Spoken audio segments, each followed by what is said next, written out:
Hi, welcome to Barbara Blabs Business, and today's topic is industry myths that will surprise you. And I have two guests on today. The first one is Tracy. Would you introduce yourself, please, Tracy? Hi, everybody. I am Tracy Harwell, and I'm a multipreneur with a few different businesses. My main is my lifestyle, which is my health and wellness company. Awesome. And Jean? Hi, I'm Jean Kuhn. I help small business owners get more clients, make more money, and become a leader in their industry. Perfect. And I'm Barbara Kane, and I am a business growth trainer. I help you with hands-on training classes like social media, Microsoft, and all kinds of other software programs. We also have one other special guest today. Haley, say hi. Hi. This is my 5-year-old. I'm on scratch duty, so if you hear her voice, that's why. So today's topic is industry myths that will surprise you. This doesn't need to be any specific industry that we discuss, but if you have myths within your own industry, I'd love for you to share them with us. I know, Jean, I know you have some because there's some in your book, your franchise book, right? Right.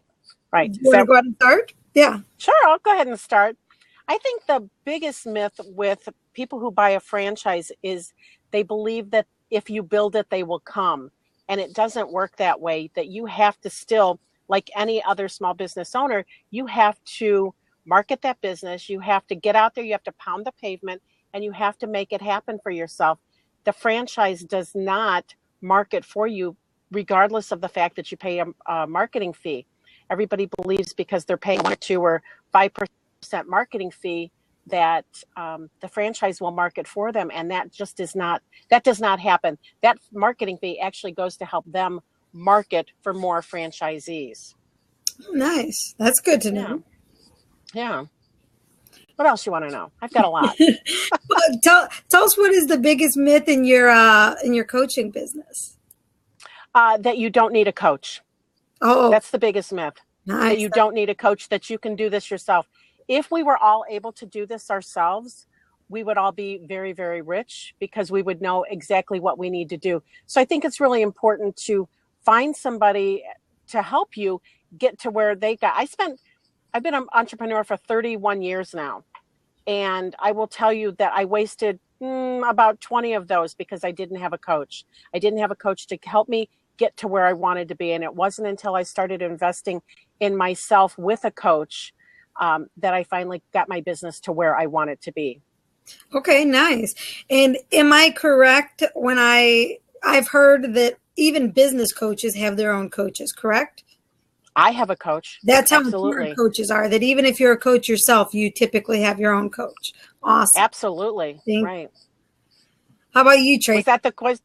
I'm sorry. Go ahead.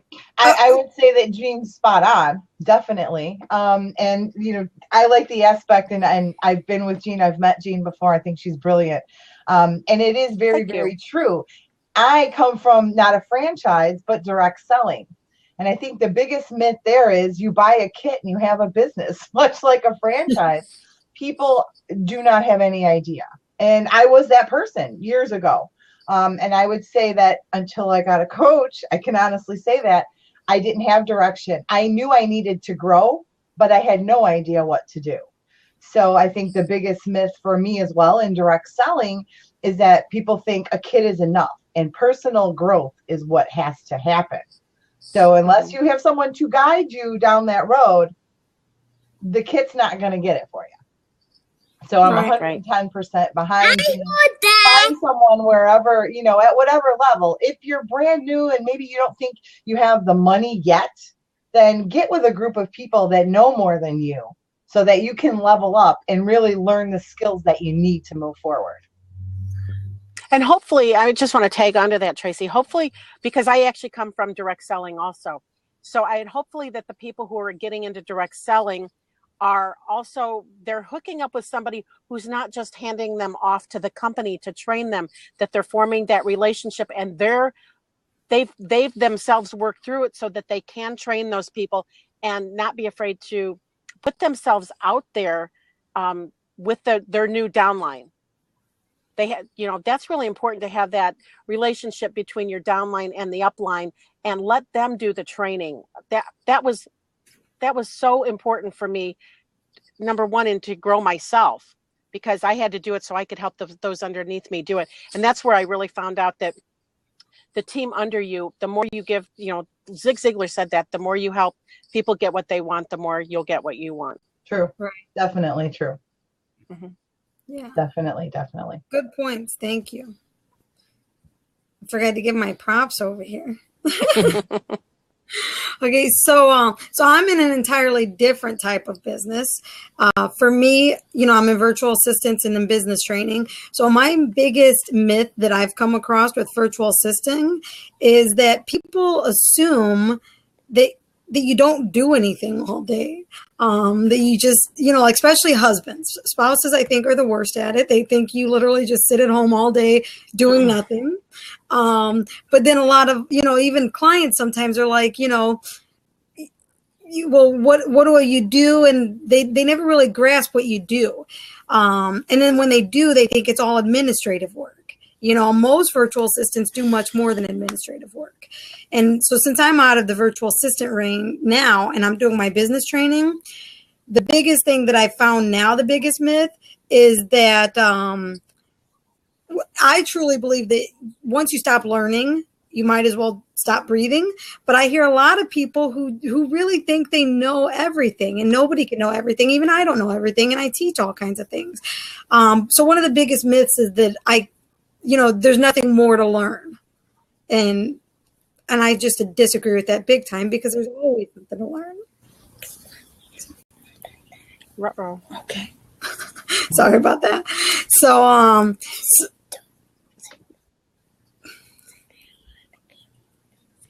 okay. Sorry. So Can't see that. I guess I'm not allowed to say sorry, but so those are the biggest myths that I face. And I mean, what do you guys think about those? I think there's a lot of truth to that, because people think, and I have multiple businesses, and when I had just the one, they all thought I had nothing to do all day. Because if I wasn't physically out doing a job, then they thought I was just sitting here watching soap operas. And somehow customers just found me, right? Just by accident. But I think that's a lot of myth, and I think people don't realize the work that it takes. When people use that word, and it's such a buzzword now, to be an entrepreneur or to be self-employed, and they really have this, because we show a lifestyle to attract people, that it's nice to have the time freedom. And yes, we are very blessed with time freedom, but we work, and we work hard to get where we are. Right. So there's a little bit of a myth between, I have all this time freedom, and the reality of you still have to make the time to make your business grow. Right. And you know what, you guys were kind of breaking up, so I don't know if you covered this, but don't you find too that one of the biggest myths is all of your friends think you make a ton of money? Oh yeah.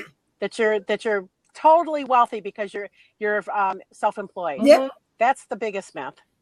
Yep. And that your time is much more flexible than theirs, which in some cases it can be.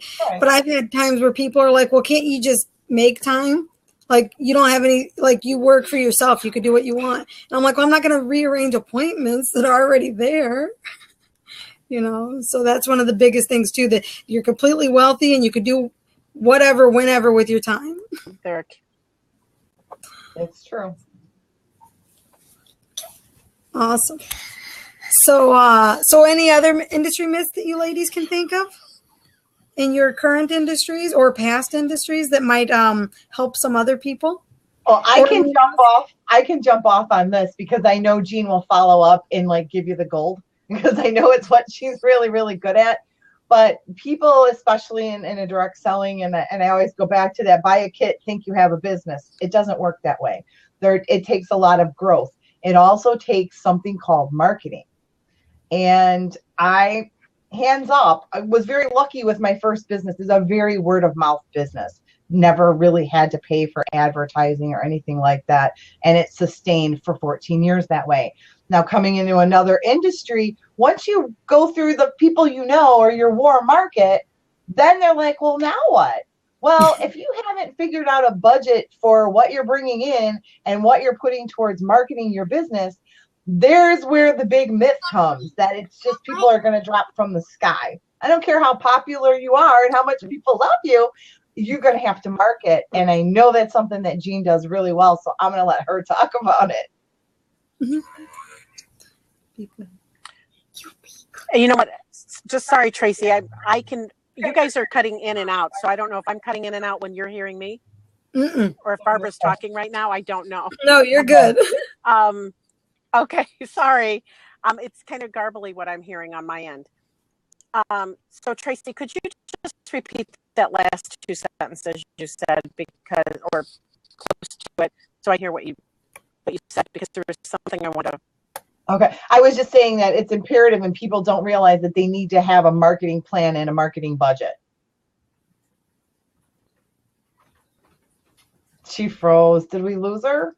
I think. Oh no, she's frozen. There she is. She's moving. You thought that was funny. Are you there, Jean? I'm here. Can you hear me? Yeah. Can you hear me, Barbara? Yep. Okay. The last two sentences Tracy said, she said something pretty important, and about marketing your business. And I think that's a myth too, that people feel that they don't have time to market their business. And she might have touched on this and I just didn't hear it. But that's probably the biggest myth for any small business owner, is they don't have the time to market their business. Because the truth is, if they are not marketing their business consistently, they are not going to have the business that they want. And marketing, to me, marketing your business just means helping more people. How do I help more people? Right. And that's the same thing, with my business classes. I get people to say, I don't have time for that. And I'm like, if only they understood that the 90 minutes that they're taking each week, they're actually getting hands-on growth in their business. If you don't have time to grow your business 90 minutes a week, I don't know that you're ever going to grow your business. Absolutely. Absolutely. So it's just, and you know what, here's another myth. I actually just talked about this at a networking event that I spoke to this week. And I had gone to this networking event a couple months ago. And like a good networker, I collected a lot of business cards, and I followed up, because most people take those business cards, they take them home, they sit on their desk, and they don't do anything with them. I was following up, and what I noticed was nobody answered their phone when I called. They didn't know who was calling them. They didn't have my number on caller ID, so it was popping up there. But nobody answered their phone, and it prompted me to write a blog called "How is that networking thing working out for you?" So anyway, I was at the same networking event on Wednesday, and we were talking at the end of the group, and I mentioned that I had been there a couple months ago. I started following up with people, and nobody answered their phone. So people are out there networking for business, and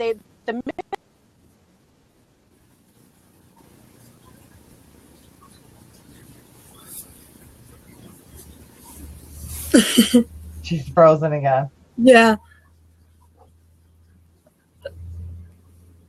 Maybe it's, not a great idea to do it via phone if you're, you know what I mean, data-wise, signal-wise, right. Especially with this weather being wonky. You never know. Are you saying anything, Barbara? Yeah, you froze. You froze for a moment. Oh, now we have you on audio. I froze? Yeah. Let her stay on audio. It's better. We can hear her better. Yeah, okay. Go ahead, Jean. Okay, where did I leave off at? Did you hear That's a good question. Yeah, I did hear. God, what was the last thing you said? The myth is that if you go out and network and just pass out your business cards, the business will come. And that's not the way networking works. You have to go out there and you have to connect people. So when you follow up with people, or you're following up with people, or they're following up with you, answer your phone. When people call you, answer your phone. Don't let it go to voicemail and think I'll get back to it later. Answer your phone. And I know there's a lot of people out there that say, the phone is the biggest disruption. Well, it's disrupting you getting more business. Yeah, it's not a disruption if you're getting more business. Right. So that's my myth. I don't know. Did you hear any of that? Yes, we did. Thank you. Okay. And very good point. Oh, you're back. Oh, she's back. Yay. Awesome. All right. So we have a few minutes left. Is there anything anyone wants to finish off with? I would love a tip from Jean. Ooh, yeah. Tip from Jean. Let's hear I it. would love to I'm know sorry, what say that again, Tracy. you do with the pile. Now, personally, I actually pay someone to put them into my list. But yeah, these cards stack up really, really fast when you're out networking. And frankly, yeah, my Right. priority can't always be right then and there to input all of this. So I do pay someone to do that for me. How do you handle your list, Jean? How do I handle my business cards? Yeah. I pick up the phone and I call people and I talk to them. So I'm not sure what you mean by that. I just meant, like, for me, it gets a little, sometimes I'm networking twice a week and I haven't made the physical time to get back with everybody. It's like I kind of put priority piles together and I'll call them. Okay. But there's so many sometimes. And personally, I can say as a tip, I don't like people putting me into their list without ever contacting. Right. So I don't want to do that to people. So I guess it's a time management question a little bit. Okay. Well, one thing I use in my business with the business cards is I use a online program called lessanoyingcrm.com. Okay. And it's just a database that you can, and when I'm talking to people, as I'm talking to people on the phone and following up with them, I'm entering all of their information, their website, their name, their address. And if I don't have an address on a card, by the way, put your address on your card. I might want to send you something in the mail. I might want to send you a book. I might want to send you just a thank you note, and I can't get hold of you. So I take that information down too. I put their phone number in there, their email address, and I also take notes on what we talked about, because I talk to a lot of people every week and I'm never going to remember who I talked to or who did what. But in my Less Annoying CRM management, if I know someone's a realtor, I can go back and search realtor and it'll bring me up everybody that it's in my database who's a realtor. Great tip. That is great. Yeah. Thank you. Awesome. Well, thank you, ladies, for joining me today. And thank you to everybody who viewed. And please share. Thank you. Please share this with your friends so that they can get the valuable information that was shared today.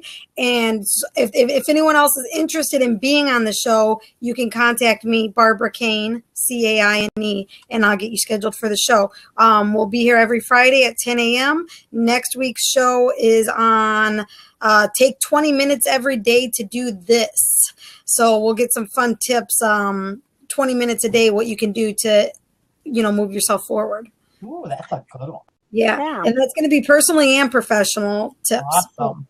All right. Thank you, ladies. I'm going to kick you all off and then end the recording, and then I'll post the replay. All right. Have a great day, guys. Thanks. Bye-bye. Bye. Barbara, thanks for having me. Thank you. Bye-bye. Thank you. Bye.